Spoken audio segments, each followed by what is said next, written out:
നടിയെ ഉപദ്രവിച്ച സംഭവത്തിൽ പ്രതികളുടെ ചോദ്യം ചെയ്യൽ പുരോഗമിക്കുകയാണ്. ലഭിച്ച ദൃശ്യങ്ങൾ കൂടി അടിസ്ഥാനമാക്കിയാണ് ചോദ്യം ചെയ്യൽ പുനരാരംഭിച്ചത്. ദൃശ്യങ്ങൾ മറ്റെവിടെയെങ്കിലും പകർത്തി സൂക്ഷിച്ചിട്ടുണ്ടോ എന്നും മറ്റാർക്കെങ്കിലും കൈമാറിയിട്ടുണ്ടോ എന്നും അറിയുന്നതിനായാണ് പ്രതികളെ വീണ്ടും ചോദ്യം ചെയ്യുന്നത്. പ്രതിയുടെ അഭിഭാഷകനിൽ നിന്നും ലഭിച്ച മെമ്മറി കാർഡിൽ നിന്നാണ് നടിയെ ഉപദ്രവിക്കുന്ന ദൃശ്യങ്ങൾ കണ്ടെത്തിയത്. ദൃശ്യങ്ങളുടെ ഒന്നിലധികം പകർപ്പുകൾ ഒളിപ്പിച്ചിട്ടുണ്ടോ എന്നും മറ്റാർക്കെങ്കിലും കൈമാറിയിട്ടുണ്ടോ എന്നും അറിയുന്നതിനാണ് പോലീസിന്റെ ശ്രമം. ദൃശ്യങ്ങൾ കണ്ടെടുക്കാനായത് അന്വേഷണത്തിൽ നിർണായക നേട്ടമായെന്നാണ് അന്വേഷണ സംഘത്തിന്റെ വിലയിരുത്തൽ. എന്നാൽ പ്രതി കൂടുതൽ പകർപ്പുകൾ ഒളിപ്പിച്ചിട്ടുണ്ടെങ്കിൽ അവ കണ്ടെത്താൻ എല്ലാ ശ്രമങ്ങളും നടത്തണമെന്ന് അന്വേഷണ സംഘത്തിന് നിർദ്ദേശം ലഭിച്ചിട്ടുണ്ട്. കോയമ്പത്തൂരിൽ ഒളിവിൽ കഴിയുമ്പോൾ സുനി ദൃശ്യങ്ങൾ കാണിച്ചതായി കൂട്ടുപ്രതി മണികണ്ഠൻ മൊഴി നൽകിയിരുന്നു.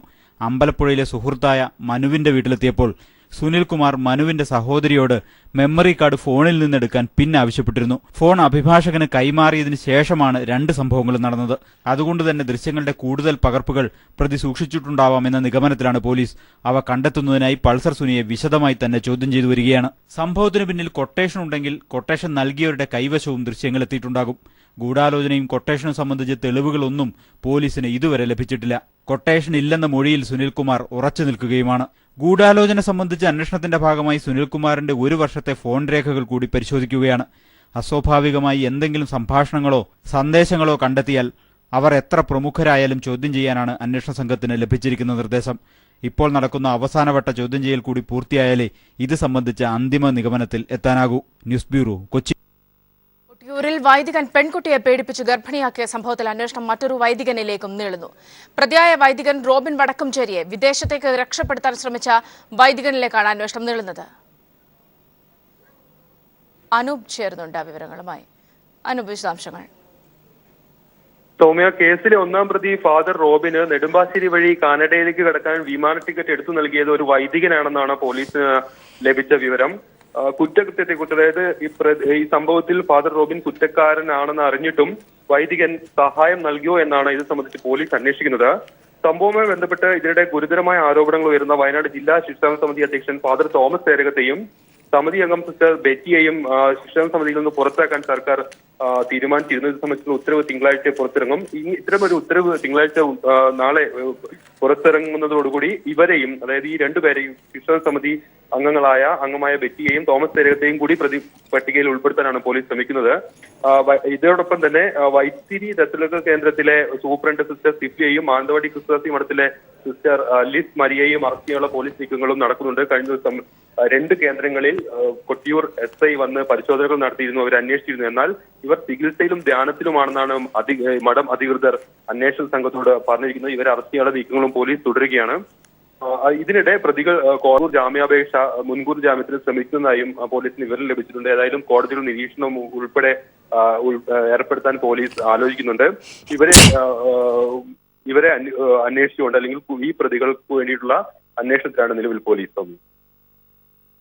വിവരങ്ങൾ നൽകിയത്. മറ്റു വാർത്തകളിലേക്ക്. കൊട്ടിയൂർ പീഡന കേസിൽ വൈദികൻ മാപ്പ് അർഹിക്കുന്നില്ല എന്ന് AK ആന്റണി. വൈദികനിൽ നിന്നുണ്ടായത് ഏറ്റവും ഹീനമായ കൃത്യമാണെന്നും കൊടും കുറ്റവാളികളോട് പെരുമാറുന്നത് പോലെ വൈദികനെ കൈകാര്യം ചെയ്യണമെന്നും ആന്റണി പറഞ്ഞു. കൊട്ടിയൂർ കേസിലെ പ്രതി ഒരു വൈദികനാണെന്ന് പറയാൻ തന്നെ മോശമാണ്. ഒരിക്കലും മാപ്പ് അർഹിക്കാത്ത ഏറ്റവും ഹീനമായിട്ടുള്ള നടന്നു. അതുകൊണ്ട് പണ്ടൊരു വൈദികനാണെന്നുള്ള പരിഗണന ഒന്നും ആലോചന വിഷയം പോലും ആവരുത്. ഒരു കടുത്ത ക്രിമിനലിനെ കൈകാര്യം ചെയ്യുന്ന പോലെ തന്നെ ഈ കേസ് കൈകാര്യം എൻ്റെ അഭിപ്രായം. വയനാട് CWC ചുമതലയിൽ നിന്ന് CWC ചെയർമാനെയും അംഗമായ കന്യാസ്ത്രീയെയും ഒഴിവാക്കുമെന്ന് KK ശൈലജ ടീച്ചർ വാർത്താക്കുറിപ്പിൽ വ്യക്തമാക്കി. CWCയുടെ പ്രവർത്തനത്തിൽ ഗുരുതരമായ ക്രമക്കേടുകൾ കാണിക്കുകയും വിശ്വാസ്യത നഷ്ടപ്പെടുത്തിയെന്നതുമായി പ്രാഥമിക അന്വേഷണത്തിൽ നിന്നും വെളിവായതിനെ തുടർന്നാണ് ഈ നടപടി. ജില്ലാ ശിശു സംരക്ഷണ ഓഫീസറാണ് പ്രാഥമിക അന്വേഷണം നടത്തിയത്. സംബന്ധിച്ച് വിശദമായ അന്വേഷണം നടത്തുന്നതിന് സാമൂഹ്യനീതി ഡയറക്ടറുടെ നേതൃത്വത്തിൽ സമിതിയെ നിശ്ചയിച്ചിട്ടുണ്ട്. സമിതി വിശദമായ അന്വേഷണം നടത്തി തുടർ നടപടികൾ സ്വീകരിക്കും. മറ്റ് ജില്ലകളിലെ CWCകളെ കുറിച്ചും ആരോപണം ഉയർന്ന പശ്ചാത്തലത്തിൽ ഇവയെക്കുറിച്ചും അന്വേഷണം നടത്തുമെന്നും മന്ത്രി വാർത്താക്കുറിപ്പിൽ വ്യക്തമാക്കി. കൊട്ടിയൂർ പീഡന കേസിൽ വൈദികന്റേത് ഗുരുതരമായ തെറ്റെന്ന് കർദിനാൾ മാർ ജോർജ് ആലഞ്ചേരി. രാജ്യത്തിന്റെ നിയമം അനുസരിച്ച് കുറ്റക്കാരെ ശിക്ഷിക്കണം. സംഭവിച്ചത് വലിയ തെറ്റാണ്. ഇതിൽ ഖേദമുണ്ട്. ഇത്തരം തെറ്റുകൾ ആവർത്തിക്കാതിരിക്കാൻ സഭ നടപടിയെടുക്കുമെന്നും കർദിനാൾ ആലഞ്ചേരി കൊച്ചിയിൽ പറഞ്ഞു. ഇപ്പോൾ നടന്നിരിക്കുന്ന കുറ്റകൃത്യം തീർച്ചയായിട്ടും അതീവ ഗുരുതരമാണ്. അത് നമ്മുടെ രാജ്യത്തിൻ്റെ നിയമം അനുസരിച്ചുള്ള നടപടിക്രമങ്ങൾക്കനുസരിച്ച് പരിശോധിച്ച് നിയമത്തിൻ്റേതായിട്ടുള്ള നടപടി ഉണ്ടാകേണ്ടതാണ്. അത് ആ രീതിയിൽ അതിനോടുള്ള എല്ലാ സഹകരണവും മാനന്തവാടി രൂപതയുടെ ഭാഗത്തു നിന്ന് ഉണ്ടാകുമെന്നും ബന്ധപ്പെട്ടവരത് നൽകുമെന്നും പറഞ്ഞിട്ടുണ്ട്. അപ്പോൾ അതാണ് ഇപ്പോഴത്തെ നമ്മുടെ പ്രധാനപ്പെട്ട ഒരു വിഷയം. തീർച്ചയായിട്ടും അത് വളരെ ഗുരുതരമായ ഒരു തെറ്റായിപ്പോയി. കുറ്റകൃത്യം വളരെ ഉണ്ടാകരുതായിരുന്നു. അതിൽ തീർച്ചയായിട്ടും അതിനോട് ബന്ധപ്പെട്ടവർക്കും സഭയ്ക്കുമൊക്കെ ദുഃഖമുണ്ട്, വേദനയുണ്ട്. അതും എല്ലാം ഇതിനകം നമ്മൾ പ്രകടിപ്പിച്ചു കഴിഞ്ഞു. പാലക്കാട് വാളയാറിൽ 4ാം ക്ലാസ് വിദ്യാർത്ഥിനി തൂങ്ങി മരിച്ച നിലയിൽ കണ്ടെത്തിയ സംഭവത്തിൽ ദുരൂഹത. ശനിയാഴ്ച വൈകിട്ട് കൂട്ടുകാരോടൊപ്പം കളിച്ചു നടന്ന പെൺകുട്ടിയെ വീടിനുള്ളിൽ തൂങ്ങിയ നിലയിൽ കണ്ടത് സംശയം വർദ്ധിപ്പിക്കുന്നതായി ബന്ധുക്കളും നാട്ടുകാരും ആരോപിച്ചു. സംഭവത്തിൽ പാലക്കാട് SP അന്വേഷണത്തിന് ഉത്തരവിട്ടു. ശനിയാഴ്ച വൈകിട്ട് 6 മണിയോടെയാണ് വാളയാർ അട്ടപ്പള്ളം സ്വദേശി ഷാജുവിന്റെയും ഭാഗ്യവതിയുടെയും മകൾ 9 വയസ്സുകാരി ശരണ്യയെ വീടിനുള്ളിൽ തൂങ്ങി മരിച്ച നിലയിൽ കണ്ടത്. വീടിന്റെ ഉത്തരത്തിൽ മുണ്ടുപയോഗിച്ചു തൂങ്ങിയ നിലയിലായിരുന്നു മൃതദേഹം. സംഭവം അറിഞ്ഞ് ഓടിയെത്തിയ അച്ഛൻ ഷാജുവാണ് മൃതദേഹം ആദ്യം കണ്ടത്. ശരണ്യയുടെ 14 വയസ്സുള്ള സഹോദരിയെയും 1.5 മാസം മുൻപ് വീടിനുള്ളിൽ തൂങ്ങി മരിച്ച നിലയിൽ കണ്ടെത്തിയിരുന്നു. അന്നത്തെ ദിവസം 2 പേർ വീടിനുള്ളിൽ നിന്നും ഇറങ്ങിപ്പോയതായി ശരണ്യ പോലീസിന് മൊഴി നൽകിയിരുന്നതായും അച്ഛൻ പറഞ്ഞു. ശരണ്യയുടെ മരണത്തിൽ ദുരൂഹതയുണ്ടെന്നും അന്വേഷണം വേണമെന്നും അദ്ദേഹം ആവശ്യപ്പെട്ടു. ചെയ്യാൻ ഉറപ്പാണ്, സംശയമാണ്. എന്തായാലും ചെയ്യാൻ ഉറപ്പാണ്. ഇങ്ങനെ ഒക്കെ എത്തൂല, ഉറപ്പാണ്. അമ്മ മുത്തിയമ്മ 4 മണി വരെ ഉണ്ടേനി. 4 മണി വരെ തൊട്ട വീട്ടിൽ ആ കുട്ടികളൊപ്പം ഇവിടെ കളിക്കുന്നുണ്ടായിരുന്നു. അവിടുന്ന് എത്ര മണിക്ക് ഇങ്ങോട്ട് വന്നെന്ന് അറിയില്ല. ആ കുട്ടികളൊപ്പം കളിച്ചു കഴിഞ്ഞിട്ട് 8 അടിയോളം ഉയരമുള്ള വീടിന്റെ ഉത്തരത്തിൽ 9 വയസ്സുകാരിക്ക് എങ്ങനെ കൈയെത്തിയെന്നതാണ് നാട്ടുകാരിൽ സംശയമുണർത്തുന്നത്. ഈ 2 മരണത്തിലും ദുരൂഹത ബാക്കി വെച്ചാണ് ഈ മരണം സംഭവിച്ചിരിക്കുന്നത്. ജനങ്ങൾക്ക് മൊത്തം നമ്മുടെ ആശങ്കയിലാണ്. പരിസരത്ത് കുട്ടികൾക്കും സ്ത്രീകൾക്കും നാട്ടുകാർക്കും പരക്കെ ഒരു ഭയം ബാക്കി നിൽക്കുകയാണ്.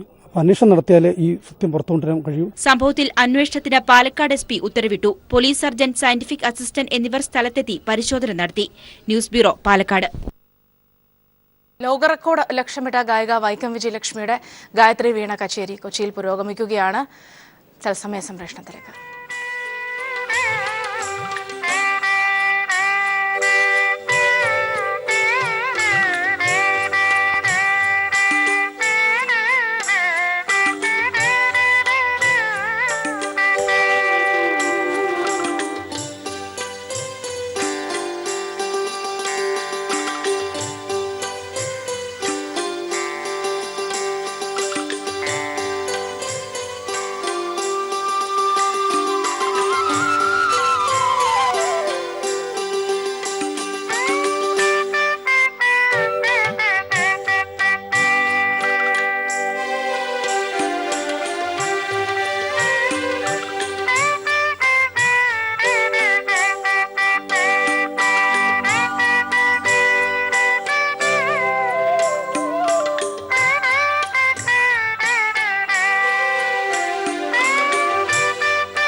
മതേതര ജനാധിപത്യം ഇല്ലാതാക്കാൻ ക്യാമ്പസിനെ ഉപയോഗിക്കുന്നുവെന്നും JNU ദില്ലി യൂണിവേഴ്സിറ്റി സംഭവങ്ങൾ ഇതാണ് കാണിക്കുന്നതെന്നും മുഖ്യമന്ത്രി പിണറായി വിജയൻ പറഞ്ഞു. രാഷ്ട്രീയമില്ലാത്ത ക്യാമ്പസുകളിൽ ജാതിമത ശക്തികൾ പിടിമുറുക്കുമെന്നും മുഖ്യമന്ത്രി കൂട്ടിച്ചേർത്തു. മഹാരാജാസ് കോളേജിലെ പൂർവ്വ വിദ്യാർത്ഥി സംഗമമായ മഹാരാജകീയം കൊച്ചിയിൽ ഉദ്ഘാടനം ചെയ്ത് സംസാരിക്കുകയായിരുന്നു മുഖ്യമന്ത്രി.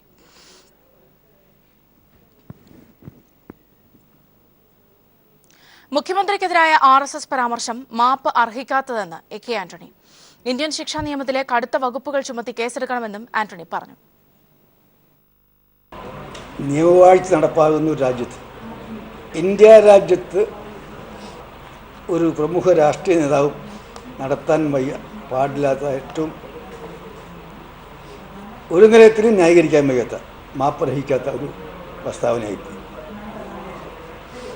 ആ പ്രസ്താവന നടത്തിയ നേതാവിനെതിരായി ഇന്ത്യൻ ക്രിമിനൽ കോഡിലുള്ള ഏറ്റവും ശക്തമായ വകുപ്പ് അനുസരിച്ച് കേസെടുത്തതിൻ്റെ അഭിപ്രായം.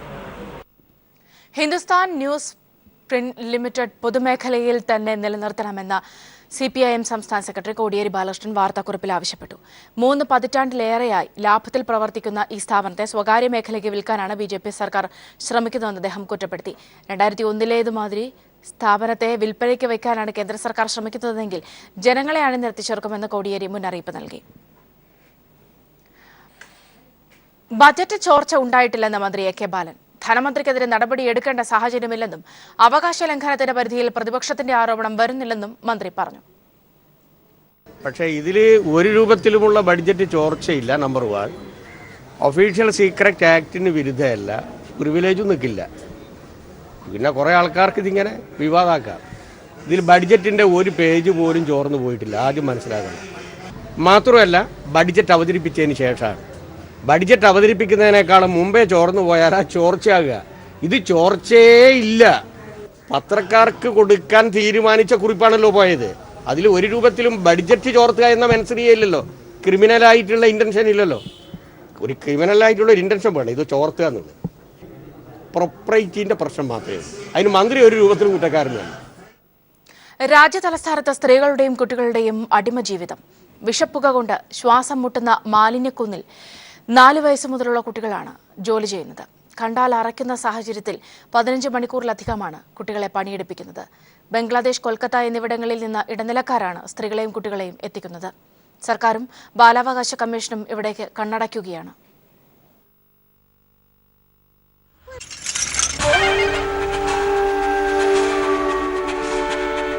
രാജ്യതലസ്ഥാനത്തെ മാലിന്യത്തിന്റെ 3/4 പങ്കും ദിനംപ്രതി നിക്ഷേപിക്കുന്ന ബെൽസ്വ. 200 അടി ഉയരത്തിലെ ഈ മാലിന്യ കുന്നിൻ മുകളിൽ ഞങ്ങൾ കണ്ടത് പുനരധിവാസം തൊട്ടു തീണ്ടാത്ത നരക ജീവിതങ്ങളെ.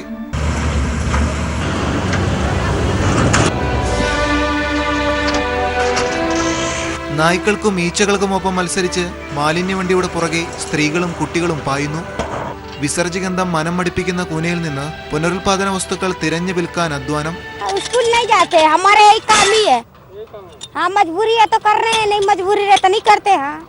ശേഖരിക്കുന്നവ വിൽക്കാൻ ഇടനിലക്കാർ സജീവം. കൊൽക്കത്തയിൽ നിന്നും ബീഹാറിൽ നിന്നും ഇടനിലക്കാരാണ് കുട്ടികളെ എത്തിക്കുന്നത്. പിന്നെ ഇവിടമാണ് ജീവിതം. കൂട്ടത്തിൽ ബംഗ്ലാദേശ് അഭയാർത്ഥി ക്യാമ്പിലെ കുട്ടികളും. 15 മണിക്കൂറിലേറെ അധ്വാനം. സാനിറ്ററി നാപ്കിൻ മുതൽ മനുഷ്യവിസർജ്യം തളം കെട്ടുന്ന കൂനയിൽ നിന്ന് ഭക്ഷണവും ഉറക്കവും. ലോഹവസ്തുക്കൾ കൊണ്ട് മുറിഞ്ഞ ശരീരഭാഗം പുഴുവരിച്ച് രോഗനിബിഡം. പലരും ലൈംഗിക ചൂഷണത്തിന്റെ ഇരകൾ. ദൃശ്യങ്ങൾ പകർത്തി തിരികെ പോരാൻ തുടങ്ങവേ അപ്രതീക്ഷിതമായി ലഭിച്ച ഓറഞ്ച് പങ്കുവെക്കുന്ന പെൺകുട്ടികളെയാണ് കണ്ടത്. പകലന്തിയോളം പണിയെടുത്താലും വിശപ്പടക്കാൻ വക ലഭിക്കുന്നില്ലെന്ന ദൈന്യത ഓരോ മുഖത്തും പ്രതിഫലിച്ചു. എങ്കിലും ഗതികേടെന്ന് വിളിച്ചു പറയാൻ മടിച്ചു. ജനിച്ചതിനാൽ വളരണമല്ലോ, വളർന്ന് പന്തലിക്കണം. പാർലമെന്റിന്റെ വെളിപ്പാടകലെയാണ് ഈ കാഴ്ചകൾ അരങ്ങേറുന്നത്. പക്ഷേ പൂർണ്ണ സാക്ഷരതയ്ക്കും വികസന ഭാരതത്തിനുമായുള്ള പദ്ധതികൾ നിറവേറ്റുന്നതിനിടയിൽ ഇത്തരം കാഴ്ചകൾ അധികാരികൾ കണ്ടെന്ന് നടിക്കാറില്ല. ക്യാമറമാൻ ഗോപി കടവല്ലൂരിനൊപ്പം മനുശങ്കരൻ, ദില്ലി. EMSന്റെ സ്മരണാർത്ഥം തിരുവനന്തപുരത്ത് സ്ഥാപിക്കപ്പെട്ട EMS അക്കാദമിയെ അനൗപചാരിക സർവകലാശാലയായി വികസിപ്പിക്കാനുള്ള ശ്രമം പുരോഗമനത്തിലേക്ക്.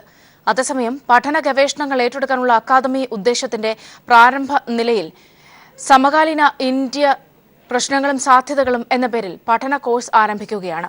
ഏപ്രിൽ മാസം മുതൽ ആരംഭിക്കുന്ന കോഴ്സ് 1 വർഷം നീണ്ടു നിൽക്കും. EMSന്റെ സ്മരണാർത്ഥം തിരുവനന്തപുരം വിളപ്പിൽശാലയിൽ സ്ഥാപിച്ച EMS അക്കാദമിയിലാണ് പഠന കോഴ്സ് ആരംഭിക്കുന്നത്. അക്കാദമിയെ അനൗപചാരിക സർവകലാശാലയായി വികസിപ്പിക്കാനുള്ള ശ്രമത്തിന്റെ പ്രാരംഭ പ്രവർത്തനത്തിന്റെ ഭാഗമാണ് പഠന കോഴ്സ്. EMS മുറുകെ പിടിച്ച മാർക്സിസം ലെനിനിസത്തെ മാർഗദർശിയും രീതിശാസ്ത്രവുമായി ഉപയോഗിച്ചുകൊണ്ട് ഇന്നത്തെ ഇന്ത്യയെയും കേരളത്തെയും അഭിമുഖീകരിക്കുന്ന പ്രശ്നങ്ങളെയും അവയോടുള്ള ശാസ്ത്രീയവും യുക്തിസഹജവുമായ നിലപാടുകളെയും അവതരിപ്പിക്കുന്ന പഠന ഗവേഷണങ്ങൾ അക്കാദമി ഏറ്റെടുക്കും. സമകാലീന ഇന്ത്യ പ്രശ്നങ്ങളും സാധ്യതകളും എന്ന പേരിലുള്ള കോഴ്സ് ഏപ്രിൽ മാസം ആരംഭിക്കും. 1 വർഷം കോഴ്സ് നീണ്ടു നിൽക്കും. സമകാലീന ഇന്ത്യ നേരിടുന്ന പ്രശ്നങ്ങളെ സമഗ്രമായി പരിശോധിക്കുന്ന 30 മുതൽ 37 വരെ ക്ലാസുകളാണ് കോഴ്സിലുണ്ടാവുക. CPM സംസ്ഥാന secretary Kodiyeri Balakrishnan. EMS academy അതിന്റെ പ്രവർത്തനം കൂടുതൽ വിപുലീകരിക്കാൻ തീരുമാനിച്ചിരിക്കുകയാണ്. അതിന്റെ ഭാഗമായി അവിടെ ഒരു മാർക്സിസ്റ്റ് ലെനിനിസ്റ്റ് പഠനങ്ങൾ നടത്തുന്ന ഒരു അനൗപചാരിക സർവകലാശാലയായി അത് വികസിപ്പിക്കത്തക്ക വിധത്തിലുള്ള നടപടികൾ സ്വീകരിക്കാൻ പാർട്ടി ഉദ്ദേശിക്കുകയാണ്. പഠന ക്ലാസും ക്ലാസ് നോട്ടുകളും ഉൾപ്പെട്ട ഗ്രൂപ്പ് ചർച്ചകൾ, പൊതുചർച്ച, സംശയ നിവാരണവും അധ്യാപകരുടെ മറുപടിയും എന്ന ക്രമത്തിലാകും ക്ലാസ് സംഘടിപ്പിക്കുക. News bureau, Thiruvananthapuram. നാസിക്കിൽ മരിച്ച സൈനികൻ കൊല്ലം പവിത്രേശ്വരം സ്വദേശി റോയ് മാത്യുവിന്റെ മൃതശരീരം സൈനിക ബഹുമതികളോടെ സംസ്കരിച്ചു. സ്കൂളിലും വീട്ടിലും പൊതുദർശനത്തിന് വെച്ച റോയിയുടെ ഭൗതിക ശരീരത്തിൽ ആയിരങ്ങൾ അന്ത്യോപചാരം അർപ്പിച്ചു. അതേസമയം സൈനികന്റെ മരണത്തിൽ ദുരൂഹതയുണ്ടെന്ന് ബന്ധുക്കൾ ആരോപിച്ചു.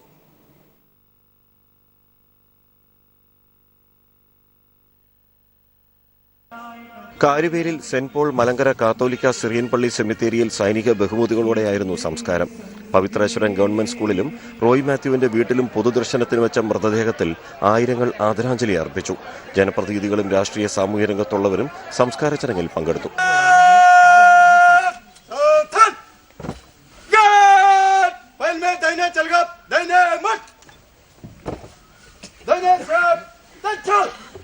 വ്യാഴാഴ്ചയാണ് റോയ് മാത്യു മരിച്ച വിവരം വീട്ടുകാരെ അറിയിക്കുന്നത്.